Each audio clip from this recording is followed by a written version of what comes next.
family. I've been coming. I'm going to continue to come. Skip's been coming. He's going to continue to come. And people just need to get over that. Before I get this video started, I have a very big confession to make. I love MILFs. You what? Yeah, that's right. I need MILF. Oh, pause. And if anyone takes that away from me, then... You're fired! Nah, guys, relax. I'm just joking with you guys. I'm just trolling. I'm trolling. Yeah, I'm trolling.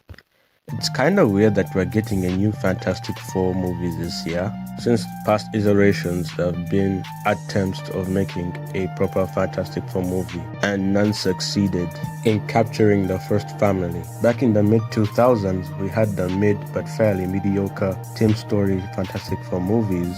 Then we also had that god-awful Josh Trank movie that completely character assassinated the first family. And then there is oh, yeah, that one.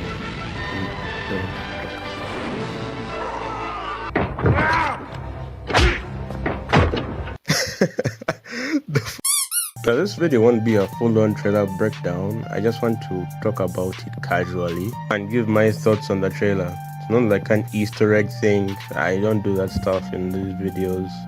But I'm gonna talk about the trailer anyways. So I hope you guys have your sodas or your cabbages ready. Oh my God! Okay, it's happening.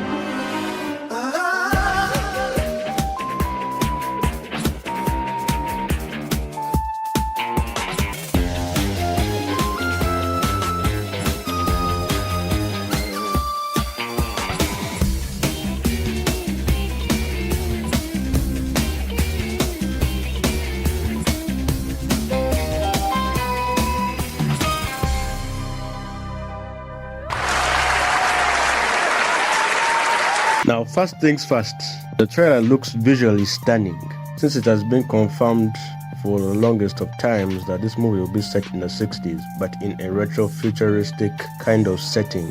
And it's based by Craig Hodgates, who does paintings on futuristic cities that would be set up in different time periods. And looks like this version of New York City is based on that, since during Comic-Con last year, Marvel released a map of how the New York City is going to look like in the movie. And it also looks like this universe didn't go through the dark ages like the main Marvel universe or our timeline as well, since these guys are way more advanced than us and they're in a different time period. The CGI looks good in both a technical and realistic level with the way they portray their powers, since it's a more updated look than the previous films. And here's the thing.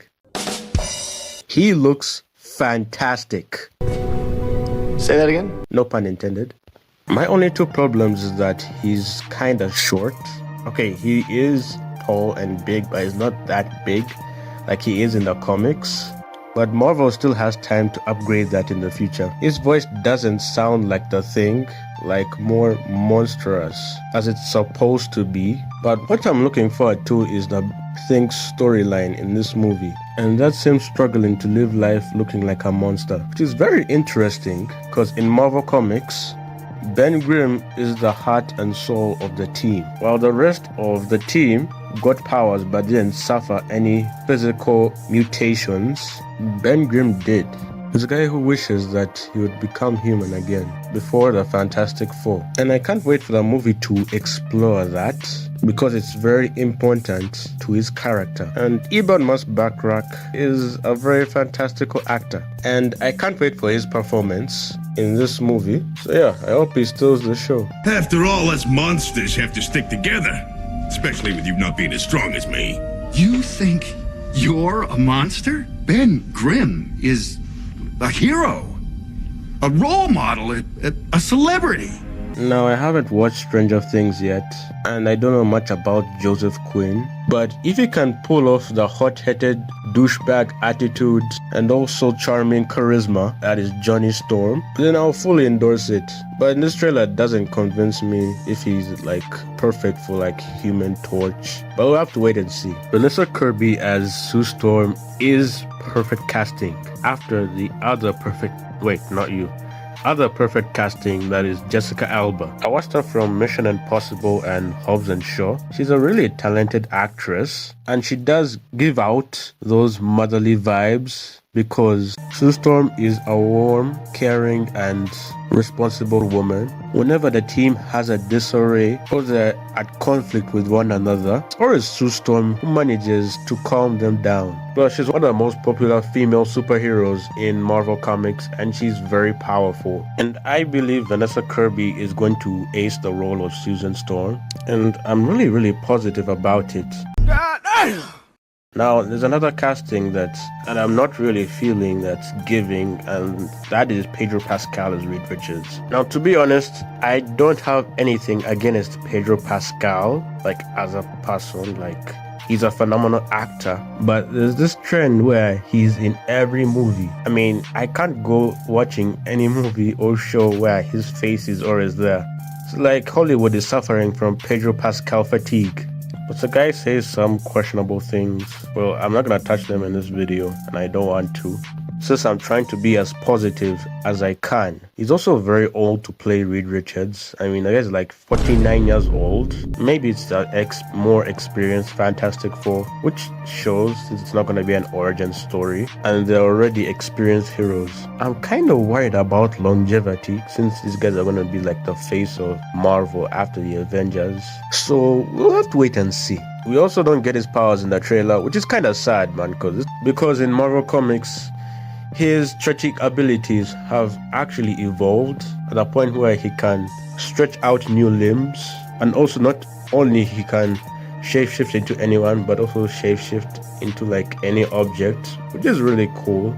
Well, could it be if the VFX isn't done, or you're saving it for the next trailer, which we'll probably see in the next trailer, which I'm super excited to see his powers and how they portray them in live action. There's also one important thing that sticks out for Reed Richards is that he's the smartest man alive, and is a guy who is hungry for knowledge. He wants to know everything out of curiosity and help solve the world's problems, and the leader of the Fantastic Four, but is also a family man at the end of the day. Galactus and the Silver Surfer are supposed to be the main villains of the movie. There are gonna be some secondary villains like Mole Man and the Red Ghost who will appear in the film, and they're most likely going to be glorified cameos. We do see Red Ghost, who's going to be played by Paul Malkovich, who is a character that was also exposed by cosmic rays, the same cosmic rays that gave the Fantastic Four their powers, and has superpowered apes that are his henchmen, and is a very evil scientist. And what the freaking hell, like, look at this shot of Galactus. Like, I can't believe Marvel pulled this off with his look, and it's way better than the gas cloud that we saw in The Rise of the Silver Surfer. Now, I went on the internet and there's some people complaining about Galactus' size. It's supposed to be as big as a planet, but that's not the case. Remember, this guy is a cosmic entity and he has the power of cosmic, and he can change his size whenever he wants to. For example, if he wants to like enter a planet, like shrink his size to like a building or a skyscraper, but when he's fighting threats that are larger than planets, he's obviously going to grow to that size, depending on the circumstances. In fact, he has a giant ship that orbits planets, like it's way bigger than any other planet. But guys, if you're complaining that Galactus should be like the Celestials, then you really don't know who Galactus is. You have to understand that this guy can do so many things. So there's not much to complain about it. Now, it was kind of odd to me that why they were going to use Galactus in this movie, but there are rumors that Galactus is going to come to Earth because of Franklin Richards. Now, if you don't know who Franklin Richards is and you don't read comics, Franklin Richards is the son of Reed and Sue Richards, and he's arguably one of the most powerful mutants in Marvel Comics, and has a very big history with Galactus. During Jonathan Hickman's run, a future version of Franklin Richards resurrected Galactus from the dead to help fight the Mad Celestials. He even prophesied that Galactus and Franklin Richards will be the last beings to see the universe end and will travel to the next universe and form into one single entity. So I'm just theorizing here. Maybe Galactus needs Franklin Richards to like help him travel around the multiverse and eat planets or something. I don't know if that's the case. I'm just spitballing here. Plus, Galactus is not an actual villain because Stanley and Jack Kirby explain he's just a guy who just wants to survive. He doesn't have any ill intentions of killing people. He just has no choice when it comes to consuming planets because he wants to survive. And in addition to that, Galactus is very important in the universe's survival, which keeps the balance of things. Like, if Galactus dies, then the universe will crumble, leading to a being called Abraxas, who will destroy the entire universe after the death of Galactus. Which is a super cool storyline, by the way. I'm going full detail around here about the character, but I'm just gonna stop there for now. When it comes to the overall trailer, I'm gonna give it like a 6.5 out of 10 cabbages, because this is a teaser trailer. It doesn't tell you much about the story. It just gives you a sneak peek of the movie. But overall, it's a very good trailer. And this movie is very important to Marvel since it's setting up Avengers Doomsday and Secret Wars. RDJ's Doctor Doom is expected to come from this universe. And man, to be honest, I really want this movie to succeed. I mean, it's going to be the only movie that's going to succeed. I mean, we have Captain Falcon, Brave New World, and it's not looking good. Thunderbolts might be mid, but yeah, this movie might do well for Marvel. And if it flops, then yeah, bye-bye Marvel. You better wrap it up. But the most important thing that these guys should stick to in this movie is that these guys are a family. There's a reason why they call them the Fast Family. Because they're the characters who ushered in Marvel Comics back in the 1960s. So yeah, it's always about family. Family, family, family. At the end of the day, it's a good trailer, so I hope it does well since it's competing with another movie that is Superman. So we have to wait and see. I'm gonna end the video right here. I'd love to hear your thoughts about the trailer. Did you like the trailer? Did you not like the trailer? Did you hate the trailer? Was the trailer meh? Fantastic? Oh, and also do the needful before you go. Anyways, it is what it is. It is what it is. It is what it is.